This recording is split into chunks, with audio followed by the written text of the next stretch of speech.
Puji Tuhan, shalom, selamat pagi, silakan duduk. Luar biasa hari ini. Bapak Ibu, tanpa kita sadari, hari ini sudah masuk di bulan yang terakhir gitu ya. Dari tahun 2024 baru kemarin ngalami yang namanya Happy New Year 2024. Sebentar lagi mau landing.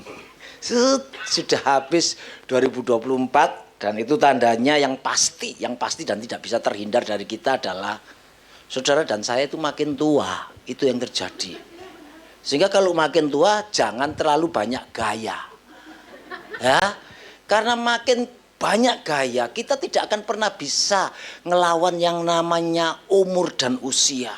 Mungkin saudara punya berkat sedemikian rupa sampai saudara bisa merubah dandanan saudara, bisa masuk ke suatu bengkelnya manusia, keluar jadi beda gitu ya. Tetap saudara tidak akan mampu menahan yang namanya usia. Memang hari-hari ini kita dapati di sono sini ya. Saya sampai kaget-kaget tak tanya, Bu, C, shalom. Loh kok C? Kenapa? Loh saya ini loh umur 85. 85 masih mulus, halus kayak baru setrika gitu saudara. Saya pikir ini orang luar biasa. Tetapi toh tetap dia tidak akan pernah bisa menghentikan yang namanya maut dan kematian. Dan itu yang harus kita pikirkan hari ini. Saudara boleh memikirkan dandanan kita supaya juga biar enak dilihat orang, biar bahasa kininya itu eye catching gitu ya. Dilihat wah sedap gitu enak. Tapi jangan pernah lupa dandani rohani kita. Siapapun kita akan ada satu titik yang namanya kita harus mempertanggungjawabkan semua yang menyertai kita, baik itu waktu kita, baik itu tenaga kita, kesehatan kita, bahkan keuangan kita. Nantinya kita akan totalan Bapak Ibu. Dengan yang nitipin itu loh, yang namanya pencipta langit dan bumi. Nah untuk itu apa sekarang ini yang menjadi titik fokus kita hari-hari ini? Tidak ada cara lain. Sang pemilik kehidupan itu mau kita semua ini paling tidak berkarakter seperti dia. Supaya kalau kita ngeklaim diri ini miliknya dia, paling tidak bau-bau karakternya yang pemunya kita ini ada dalam hidup kita. Sehingga saudara boleh tulis entah identitas saudara, religinya Kristen, apalah itu gitu. Tapi kalau bau karakternya Kristus itu tidak ada dalam hidup kita, mungkin kita cuma ngaku-ngaku diri saja. Nama Samuel, tertulis di dalam Alkitab. Saudara pasti tidak meragukan itu. Pertanyaannya, tertuliskah nama saya di dalam kitab kehidupan? Itu yang bisa jawab saudara dan saya. Oleh sebab itu hari ini kita hadir di tempat ini, puji Tuhan. Kalau memang saudara hadir karena rasa cinta. Tapi mungkin ada yang satu dua datang karena tekanan ekonomi, ya kan? Ekonomi menekan, cari kerja sana sini, tidak dapat semua pekerjaan, lagi sulit, lagi susah. Ya lebih baik datang ke gereja lah daripada datang ke tempat-tempat yang tidak jelas-jelas itu, yang pakai diramal lah, yang harus buang bunga di perempatan lah, yang harus percaya ini itu, pasang sesaji di mana-mana. Sudahlah, datang ke gereja masih betul. Tapi ingat, kalau datang ke gereja hanya kejar yang namanya itu jawaban untuk ekonomi, saya pikir saudara juga salah tempat. Kelamaan ke gereja itu saudara. Harus pakai bayar perpuluhan lah, harus pakai persembahan lah, harus puasa doa. Saudara datang ke Jawa Timur sana, di Malang Selatan, agak belok kanan sedikit, nama desa Kepanjen, terus naik ke gunung itu, ada gunung sudah dil-dil di sana, pulang kaya. Tapi tidak tahu belakangnya yang tadi saya ngomong, pertanggungjawabannya saudara pikul masing-masing. Oleh sebab itu hari ini kalau kita sudah tahu dan mengerti ini, ayo kita sekarang, apalagi di bulan yang baru di Desember ini, tema yang Tuhan beri untuk gereja kita adalah kita ini harus serupa Kristus dengan karakter Kristus. Karakter itu loh yang harus kita kejar biar paling tidak serupa. Saudara tidak usah tanya, Pak Sam dari Amerika, tidak perlu. Kenapa? Karena dari ngomongnya sudah langsung bisa stempel.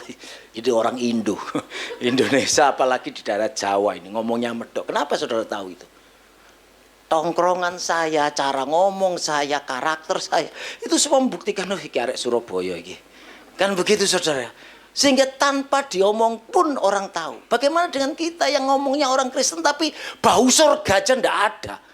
Yang ada bau deket gitu orang takut karena takut dimaki-maki. Baru deket takut diutangin. Baru deket takut dimintai tolong. Lah apakah itu karakter surga dalam kehidupan kita? Ayo introspeksi yuk. Apalagi sebentar lagi tahunnya ganti.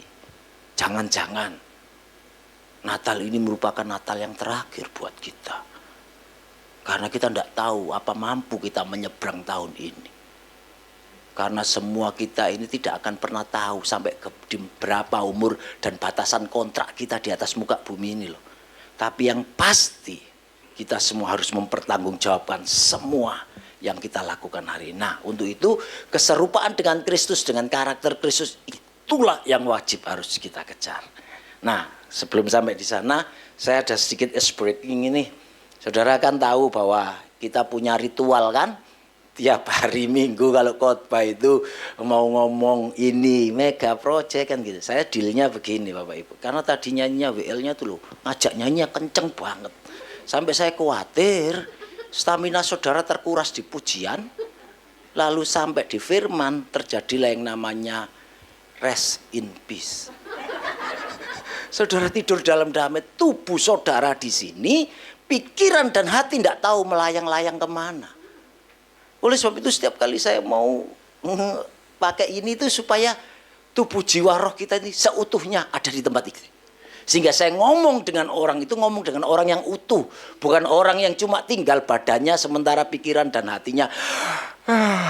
Kalau sudah seperti itu keluar cuci muka saudara. Ya, sehingga gamenya begini. Saya akan ngomong mega project Rabu. Lalu saya sebut satu baru Bapak Ibu jawab. Bisa baca semua ya? Nah, puji Tuhan, kalau enggak bisa ini yang khawatir saya. Jadi satu, Bapak Ibu jawab, murah hati. Dua, disiplin. Tapi ingat, saya belum tentu nyebut angkanya berurutan. Karena saya kepingin tahu konsentrasi saudara. Kalau ngomong satu, disiplin, sudah langsung keluar saudara. Cuci mukamu. Bila perlu minum-minum dulu supaya seger lagi. Karena tadi kena nyanyi itu bisa jadi letoy sekarang. Kan begitu ya. Deal ya? Oke, puji Tuhan. Kita coba. Mega Project Rabu. 1, 2, 3, 4. Mantep ya. Ulang. Mega Project Rabu. 1, 2, 3, 4. 1, 2, 1, 3, 4. 1, 3, 2, 7. Bagus. Kalau 7 ngomong tidak ada saudara. Karena memang tidak ada. Berarti saudara sepenuhnya di tempat ini dan siap diberkati oleh firman Tuhan. Beri kemuliaan buat Tuhan dan juga dengan saudara yang boleh hadir di tempat ini. Puji Tuhan. Hari ini kita dituntut lewat firman untuk serupa dengan Kristus dan karakter Kristus itu menjadi bagian dari hidup kita. Kita tahu bahwa Natal sudah dekat. Meneladani kerendahan Kristus dalam ibadah Natal, dalam konser Natal, dalam kegiatan Natal itu juga menjadi bagian ritual dari orang-orang Kristen. Bahkan saya juga tadi sempat waktu kesini lewat sedikit orchet gitu. Saya sampai kadang-kadang mikir begini, orchet ini loh tidak punya agama. Tapi dia merayakan Natal paling lebih dulu daripada kita yang orang Kristen. Saya tidak tahu itu kenapa. Bahkan dia itu nuntun orang itu untuk menjadi orang saleh semua begitu ya. Di mana-mana ditulis saleh Christmas. Saleh Christmas. Saleh Christmas berarti kan ada lagunya kan, mari orang saleh dengan. Jadi saudara diundang untuk jadi orang saleh, masuk ke toko-toko itu ada yang 30%, 50%, 80% yang disebut dengan sales gitu loh saudara. Kok rasanya saudara terlambat ketawa begitu ya. Jadi bayangkan orchet yang tidak beragama saja ngerti loh tentang hal ini. Sementara beberapa di antara kita, Pak, Natal loh sama saja. Tahun kemarin hari ini pun sama, gaji tidak naik.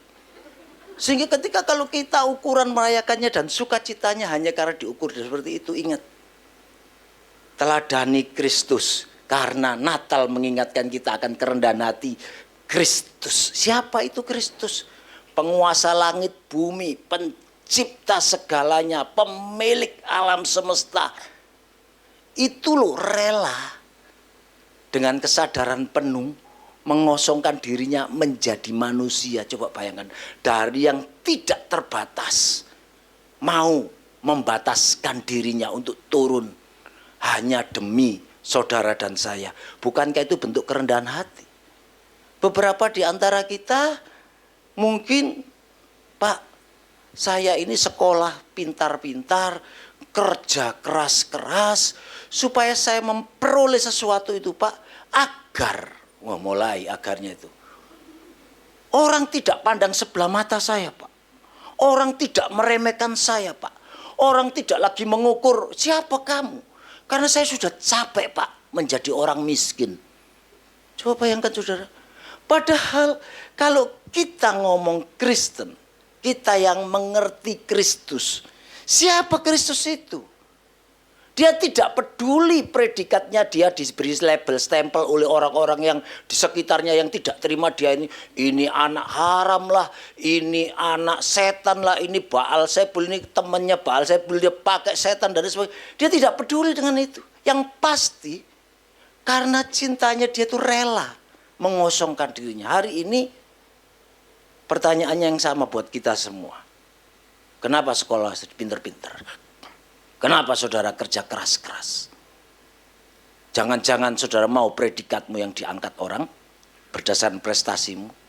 Ingat, kerendahan hatilah yang membuat Kristus menjadi jalan keselamatan buat kita. Ini sesuai dengan Filipi pasal 2 ayat 5 sampai 7 itu, kalau saudara dapatkan bahwa serupa Kristus itu berarti hidup dengan kerendahan hati. Jangan-jangan berangkat dari Indonesia lalu jadi ekspatriat di sini karena di sana itu sudah capek dihina-hina tetangganya. Tunggu ya, nanti kalau aku pulang, kalau aku tidak tarik kereta yang namanya Cover sampai 10-20 biji, baru lu semua diam-diam. Kenapa? Karena capek dihina.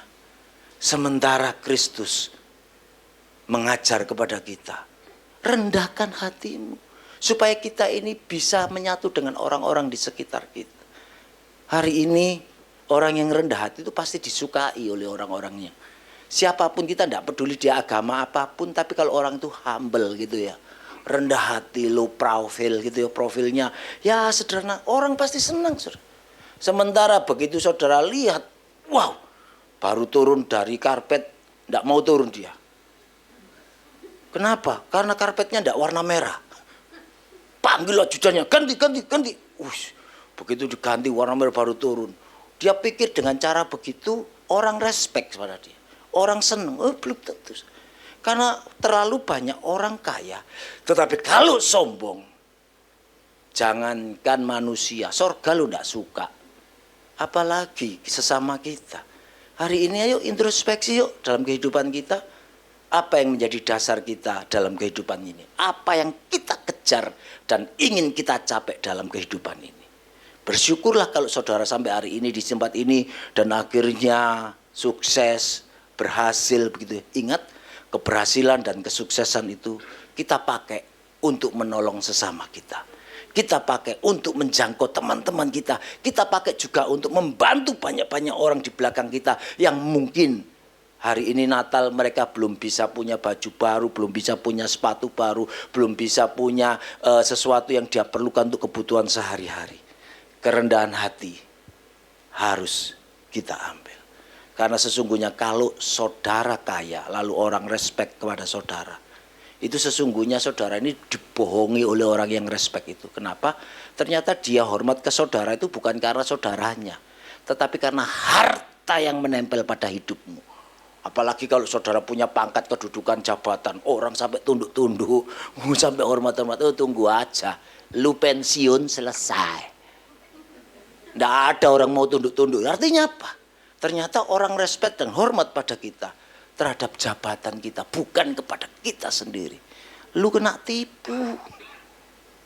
Hari ini biar kiranya kerendahan hati seperti Kristus menjadi bagian dari hidup kita.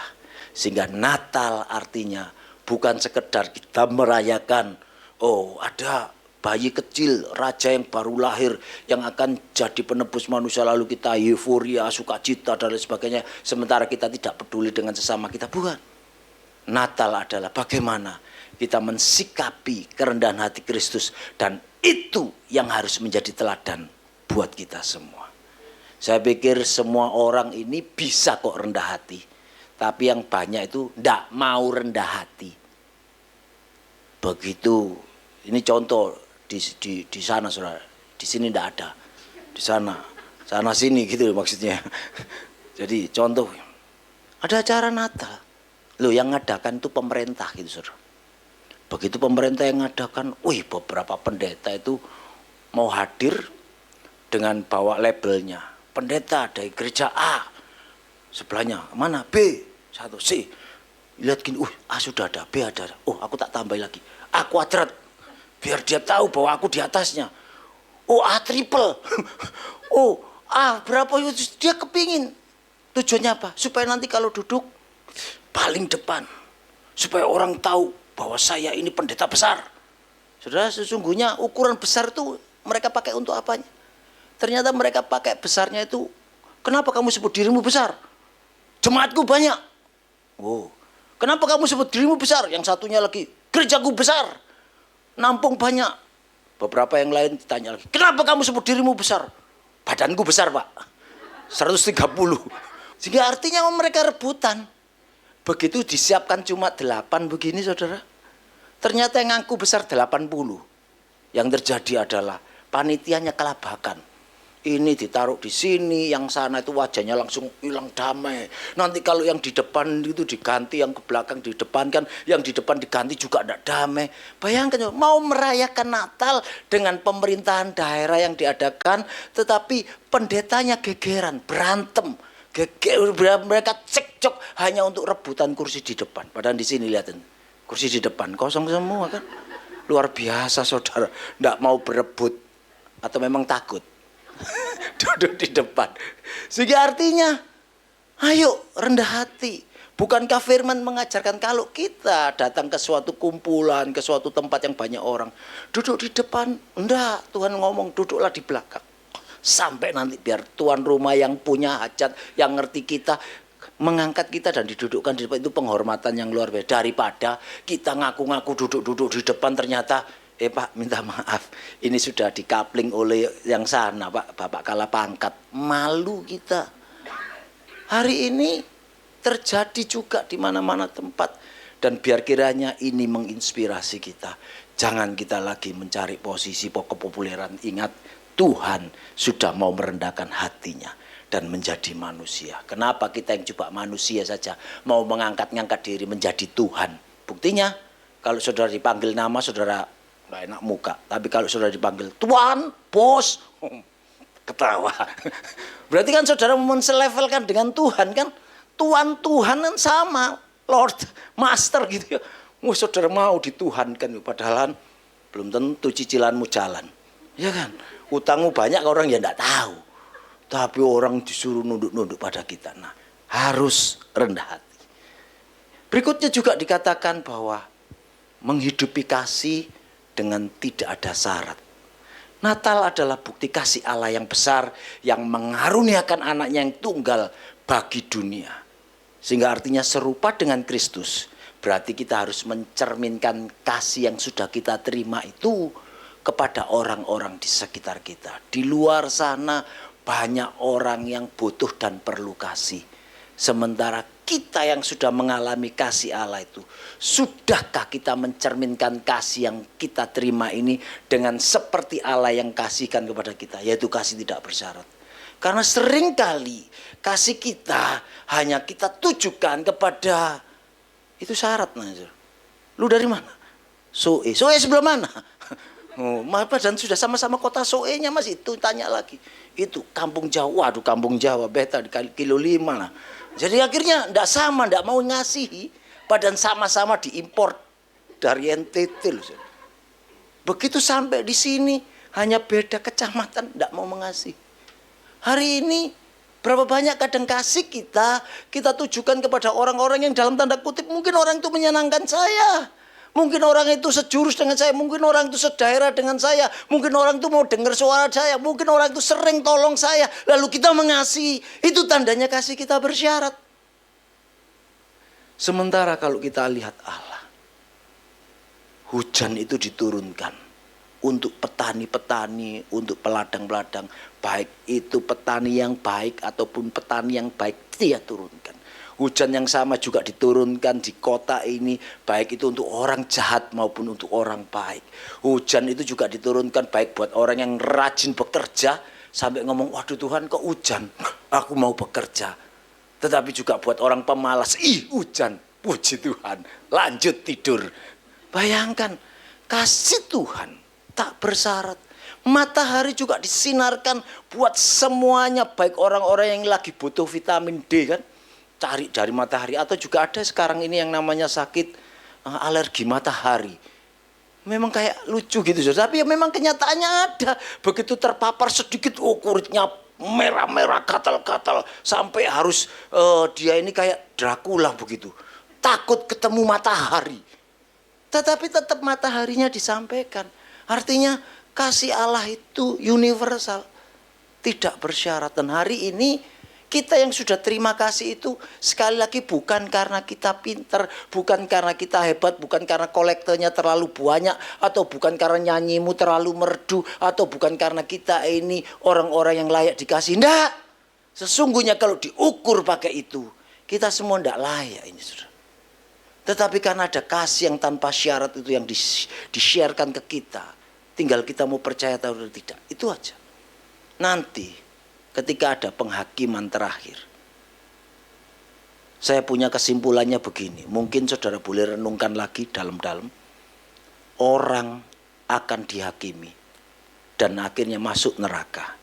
Itu bukan karena dia itu membunuh, berzina, mencuri, berdusta, melukai orang lain. Saya pikir bukan itu. Nantinya dia akan masuk neraka karena dia menolak kasih yang sudah disiapkan untuk mendapatkan pengampunan itu. Sehingga ketika dia sudah dengar nama Yesus, dia tahu bahwa Yesus itu Isa Al-Masih, Yesus itu pencipta langit bumi, Yesus itu adalah nantinya hakim yang akan mengadili. Tetapi kalau dia menolak itu nama, dia tetap akan diadili karena menolaknya. Bahkan orang baik sekalipun, kalau sudah dengar nama Yesus tapi dia menolaknya, dia akan dihakimi karena dia menolaknya. Lalu Pak, kan saya ini sudah terima Yesus kan Pak, jadi boleh dong minum mabuk, boleh dong berzina. Kan saya tidak menolak nama itu Pak. Ketika kita sudah terima nama itu, ingat, memang nama itu menjamin kita masuk surga. Tetapi sementara nama itu kita terima, kita juga harus mengerjakan keselamatan kita ini dengan takut dan gentar. Artinya jaga nama yang kita punya ini sampai nanti di hari hanya ketika kita harus menghadap pengadilan itu, kita masih mendapati nama itu menjadi bagian dari hidup kita. Karena terlalu banyak kadang orang itu ya enggak tahu pandangan teologinya itu begini. Aku ini sekali selamat tetap selamat karena aku tidak pernah mengingkari nama Yesus, sehingga nama Yesus itu kan penuh kasih. Kalau aku minum, mabuk, pukul orang, menipu orang, toh nanti Yesus tuh mengasihiku. Bahkan kan dia sendiri loh rela menyerahkan dirinya untuk menebus manusia. Loh saudara, itu betul, Yesus itu maha kasih. Tapi saudara juga jangan lupa bahwa dia itu adalah hakim yang adil. Dia tahu kok orang itu bermain-main atau sungguh-sungguh. Contoh yang nyata aja, kalau tiba-tiba saudara ini dapat mobil Rolls Royce gratis, tanpa ada prestasi, tanpa ada jasa saudara, tiba-tiba dikirim kepada saudara, ini kunci kontaknya, ini voucher untuk bahan bakarnya selama 10 tahun penuh, ini ongkos pajaknya, saudara dapatnya. Kira-kira saudara kalau masih orang lurus ya, lurus maksudnya ya, kira-kira mau pakai mobil itu dengan gas, tiba-tiba ada got, saudara masukkan ban sebelahnya, oh enggak punya aja kok, nanti ya bengkel kan bisa memperbaiki. Atau tiba-tiba ada tiang saudara tabrak, ada mundur enak-enak, ada pagar saudara mundurin jebrak. Ada seperti kalau saudara sementara masih lurus ya, masih lurus. Hanya orang yang hempen. Hanya orang yang gila. Yang sudah terima fasilitas itu tapi tidak pernah menjaganya. Tapi jangan-jangan hari ini di luar sana banyak orang yang sudah terima Yesus. Sudah dapat jaminan keselamatan. Tetapi dia tidak pernah menjaga tutur kata, tingkah lakunya, perbuatannya, cara berpikirnya. Sampai hidupnya sembarangan. Lalu dia ngomong, sekali Yesus, selamanya Yesus. Iya, Yesus tetap selamanya Yesus. Lu belum tentu. Jangan-jangan nanti begitu di pintu pengadilan tiba-tiba Yesus nyalang kau pembuat kejahatan. Aku tidak mengenal engkau. Kalau itu yang terjadi saudara, kita menjadi orang yang sangat-sangat menyesal. Kenapa? Karena kita sudah mengerti tentang nama Yesus, kita sudah tahu tentang nama Yesus, tapi sementara kita sembarangan dalam hidup ini. Hari ini ada banyak orang di gereja, betul imannya tidak berubah. Bahkan di dalam pernikahannya dia ini pakai semua yang namanya atribut-atribut kekristenan itu dalam rumah tangganya. Tetapi kehidupannya tidak pernah mencerminkan karakter ini. Tidak pernah menjamin kita tembus sampai ke surga. Hari ini ayo dalam Natal ini kita introspeksi. Kasih Yesus ini kasih yang demikian untuk bisa dinikmati banyak orang. Sudahkah kita juga memiliki kasih yang seperti itu? Karakter Kristus mengajarkan kasih tanpa syarat, mengampuni, melayani, beri tanpa pamrih. 1 Yohanes pasal 4 itu dengan jelas. Dalam hal inilah kasih Allah dinyatakan di tengah-tengah kita. Yaitu bahwa Allah telah mengutus anaknya yang tunggal dalam dunia supaya kita hidup olehnya. Inilah kasih itu. Bukan kita yang mengasihi Allah, tapi Allah telah mengasihi kita dan telah mengutus anaknya sebagai pendamaian bagi kita. Dan sekarang kita punya tanggung jawab. Cerminkan kasih yang kita rasa, kasih yang kita alami, kasih yang kita nikmati itu kepada banyak-banyak orang. Supaya kita menjadi sekarakter dengan Kristus. Ada banyak orang kadang hatinya itu kepingin masuk gereja. Tapi begitu mau ngomong tentang kekristenan, dia ingat, temanku sekantor namanya Kristen aktivis gereja, tapi pemalasnya. Saudara, tanpa saudara sadari, kelakuan kita menjadi penghambat orang untuk bertobat. Lalu ketika ditegur oleh atasannya gitu, aku dengar kamu pemalas. Lalu dia ngomong, pasti ini yang sebelahku, ini yang cerita-cerita ini pasti sebelahku. Padahal teguran itu kan baik untuk dia, supaya dia tidak jadi pemalas. Tetapi ketika ditegur itu dia tidak terima. Dan dia menganggap bahwa orang-orang itu melaporkan sesuatu kepada orang yang di atasnya. Bukankah seharusnya kita sikapi ini sesuatu yang baik? Oh iya, aku pemalas ini. Berarti mensikapinya harus berubah. Tetapi begitu ketika justice-nya turun, kamu pemalas ya. Lalu mulai kanan kiri muka belakangnya ini dicurigai semua. Siapa ini yang lapor ini? Siapa ini yang mulutnya panjang ini? Siapa ini yang suka jual-jual? Aku itu mau malas, aku mau tiduran. Urusan apa dengan kamu? Kamu kan gak ikut bayarin aku toh. Saudara, ada berapa banyak kadang hati kita itu seperti itu. Ayo kita sadar bahwa sesungguhnya banyak orang dipakai Tuhan untuk membenahi hidup kita. Tapi seringkali kita tidak mau, katanya kita mau ngecap, itu dia ini resek, dia ini urusan orang kok diurus, kita mau tidur di kantor mau apa memangnya? Orang itu bukan kantormu, mulai kan? Padahal kan tidak seperti itu deal-deal dalam kehidupan kerja kita. Siapapun kita sekarang, jangan pernah lagi menganggap kalau ada sesuatu teguran, kita beranggapan, orang itu sentimen dengan kita, orang itu tidak suka dengan kita, orang itu terima bocoran, jangan. Tapi biar kiranya itu kita sikapi dengan, Tuhan lagi berbicara ini lewat orang-orang di sekitar ini. Supaya aku yang sudah salah ini jangan terus-terusan salah. Karena kita harus menunjukkan kasih kita yang namanya kasih berkarakter Kristus itu.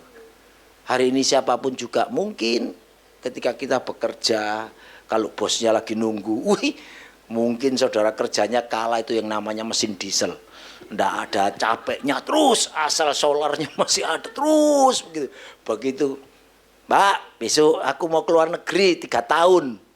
Tiba-tiba di hatinya nyanyi, yes, sekarang saya Sudah bebas nyanyi lagi. Sekarang saya, kenapa kok bebas? Ya bosku pergi. Aku bisa jalan-jalan.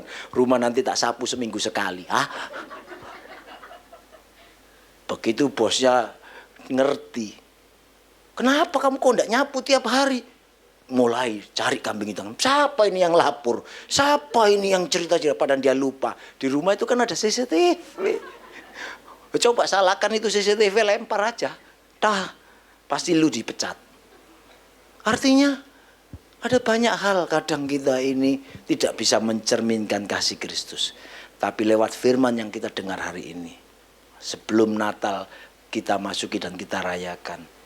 Kasih seperti Kristus yang mengampuni, melayani, memberi tanpa pamrih, itu juga harus menjadi bagian dari hidup kita. Selanjutnya dikatakan juga bahwa ayo kita menjadi pembawa damai. Karena Natal adalah momen penggenapan janji Allah bahwa Yesus akan menjadi pendamai buat dunia. Serupa dengan Kristus berarti kita ini jadi damai, pembawa damai. Itu yang seringkali harus kita ingat.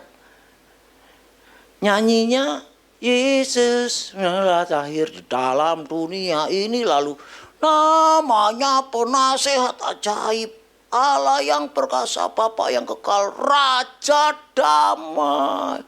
Begitu sampai Raja Damai, lewat orang yang utang pada dia tapi belum sempat bayar. Seret. Hati ini kurang ajar. Dia sudah ngomong tak tagih sudah 3 kali, masih minta waktu terus. Bayangkan Raja belum selesai, hatinya mendidih. Baru nyanyi itu lagu, diizinkan oleh Tuhan ketemu dengan orang-orang yang ingkar untuk bayar. Padahal utangnya lu tidak banyak, $10 mungkin. Hanya gara-gara MRT-nya habis kartu. Tolong di top up kan, aku tidak bawa uang kecil mungkin begitu. Minggu depan lah kita kasih. Minggu depannya sampai minggu depan lagi. Minggu depan lagi. Kan minggu depan tidak ada habisnya kan saudara. Hari ini minggu depannya kapan? Ya minggu depan ya kan. Begitu minggu depan sampai ditanya mana? Lu kan aku ngomong minggu depan. Kapan habisnya? Tidak ada habis. Kita mendidih. Ngomong aja kamu ini. Tidak mau bayar begitu loh. Kamu janji minggu depan. Bayangkan baru nyanyi. Namanya penasehat Raja Damai. Kita tidak pernah jadi damai. Sesungguhnya ketika kita amarah mendidih. Orang yang kita marahi lo bisa jadi tidak rasa saudara. Lalu beban itu kena ke siapa? Ke kita. Saudara di ngomong bahasa Prancisnya hoflok, enggak mau. Kamu itu hoflok, enggak mau saudara. Ngawur aja, aku itu master. Kok malah kamu hoflok kan? Bagaimana enggak hoflok? Bayangkan kamu itu sama dengan orang yang mikul beban berat karena amarahnya kan. Tunggu ya ketemu, aku akan maki, ketemu aku akan minta bila perlu, aku akan ngomong-ngomong. Beban berat, tiba-tiba ada mobil lewat. Hai Pak, ikut. Kan arah kita sama. Oh iya Pak, ditolong kan. Naik ke mobil itu di pick up. Tapi begitu naik di pick up dia berdiri di belakang, pikulannya tidak ditaruh, dipikul juga sambil naik pick up. Itu namanya orang hoflok. Nah, sama dengan kita. Sudah disuruh damai. Tapi tidak mau, hatinya tidak terima. Kurang ajar. Dia tidak sekali 2 kali, tidak 3-4 kali, berulang-ulang kali bikin terus. Hatiku panas, hatiku mendidih, hatiku aja. Saudara, kalau saudara terus emosi, saudara terus marah, saudara terus tidak mau berdamai, sesungguhnya yang salah, yang rugi, yang hoflok itu kita. Bagaimana Pak mau mengampuni setiap kali lewat suami ini baunya beda Pak. Ini pasti yang mau ke sebelah kiri nih Pak. Tapi kalau yang bau ini, yang ke sebelah kanan. Tapi kalau dengan saya tidak pernah bau Pak. Baunya jengkol aja gitu. Coba bayangkan saudara. Sehingga tiap kali ketemu suami, langsung mendidih. Ketiap ketemu suami, langsung mendidih. Saudara, kenapa seperti itu? Bawalah damai. Karena dengan damai, kita ini bisa mensikapi Kristus. Yesus yang Raja Damai itu turun ke atas muka bumi. Untuk mendamaikan banyak orang, bahkan mendamaikan sorga dengan manusia. Dan itu harus dibayar dengan nyawanya. Kenapa? Kita yang seharusnya pengikut Raja Damai, kita tidak pernah mau berdamai. Damai hanya dengan orang-orang cocok dengan kita, yang satu chemistry dengan kita, yang bisa ngomong bersama. Sementara dengan mertua, aduh mertua datang lagi. Aduh, kapan ini mertua selesai, game over. Coba bayangkan pengharapannya lu mertuanya game over. Ditanya, kamu harap-harap warisannya? Enggak Pak, tapi ini loh, begitu mertua datang dulu rumah kayak jadi radionya itu rusak. Kalau saya ngomong terus Pak, aku capek ini Pak dengan mertua. Dengan anaknya enggak capek. Enggak Pak. Karena kan dia yang kerja, kasih makan. Anaknya mau, mamanya enggak mau. Kan aneh kita ini. Hari ini siapapun kita, belajarlah untuk bisa berdamai. Sehingga dengan berdamai itu saudara akan bisa tenang, aman, nyaman. Karena saya menstel hati ini untuk mau berdamai dengan keadaan yang ada. Ngikuti keadaan, pusing saudara. Hari ini kalau kita lihat kanan kiri muka belakang kita, sesungguhnya tidak ada dasar buat kita bisa damai. Terlalu banyak orang yang bikin kita gusar. Terlalu banyak orang yang bikin kita ini keki, kita marah. Bahkan kita ini sudah ngalah, sudah mau menarik diri, sudah tidak mau fight, sudah tidak mau apa. Tapi tetap aja kadang kanan kiri ini tidak seperti yang kita inginkan. Tapi apa yang harus kita lakukan? Apa kita minta berdoa supaya mujizat Tuhan terjadi, orang-orang itu bisu semuanya? Sadis kita namanya saudara. Sementara orang tidak bisa ngomong aja cari obat biar bisa ngomong, masa orang yang sudah ngomong disuruh bisu? Tetapi itulah yang harus kita ngerti. Kita harus bisa menstel diri. Ada banyak orang kadang tidak tampil seperti yang seharusnya dia. Bahkan kalau dibilang ukurannya bukan dia tidak mengerti. Bukan dia tidak tahu. Tapi seringkali dia tidak mau mengerti dan tidak mau tahu. Kalau memang aku duduk di pesawat kakiku tak naikkan begitu, mau apa kamu? Orang ini juga aku bayar sendiri, bukan kamu yang bayarin. Ada memang orang-orang seperti itu kan. Begitu dinaikkan, kaos kakinya bau terasi saudara. Ayo coba bayangkan, bagaimana? Apakah kita mau tegur-tegur? Di sini tegur turun, sebelah sana yang naik. Sana tegur depanmu naik. Saudara mau jadi pengaman? Nggak bisa. Ya kita harus berdamai dengan keadaan yang ada. Memang hari itu saya dilatih untuk bisa menerima situasi dan keadaan dengan berdamai. Tapi kenyataannya saya bisa tidur. Hari ini kalau kita terlalu menghiraukan kanan kiri muka belakang kita akan menjadi orang yang tidak pernah bisa menikmati kasih dan berkat Tuhan. Karena hati kita gusar terus. Bahkan pelayan-pelayan Tuhan pun akan jadi seperti itu. Ini sudah ditentukan hadir 30 menit sebelumnya. Malah hadirnya pas jam. Terus ditanya, kamu tuh kenapa sih kok hadirnya pas jam? Kamu marah-marahin aku, siapa kamu? Kamu lo gak bayarin aku kok. Aku mau datang ngepres kan gak masalah. Coba bayangkan kalau ketemu teman seperti itu. Gatal kan hati kita. Lo tahu gitu ya, jangan kamu melayani. Lo yang nentukan saya melayani siapa? Bukan kamu kan. Gembalanya kok kamu itu sok-sok ngatur. Nah kan? Bayangkan ketemu orang-orang yang seperti itu. Belum main musik lagi. Kunci C, aku mau D, mau apa? Coba kayak. Mainnya Caca lo, aku mau rock and roll. Ya enggak ketemu kan saudara. Tapi ya sudah, mau rock and roll ya sudah. Ikuti aja nyanyi rock and roll. Lagu penyembahan. Penyembahan, lagunya apa? Haleluya. Tuhan Maha Kuasa. Oh ya penyembahan. Masuk. Begitu bait pertama. King Kong. Loh kok King Kong? Memang itu kan refrainnya haleluya.